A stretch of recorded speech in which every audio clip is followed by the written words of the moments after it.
Hey guys, so I'm working on this one tile floor. As you can see, pretty dirty in the edges here. Walk around the corner here. See all the other nice little gunk built up. I did half of it, but just decided, hey, now would be a good time to do a little before and after video. So this is all the before stuff. I still got to mop this floor, but it is otherwise scrubbed out and looking pretty nice. But yeah, I want to mop it with a pH neutral. I got to touch up that spot a little bit.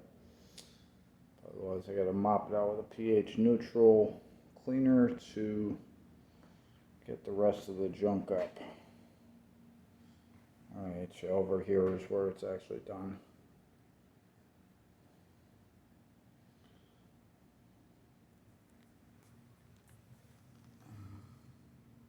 See, the grout line's pretty nice.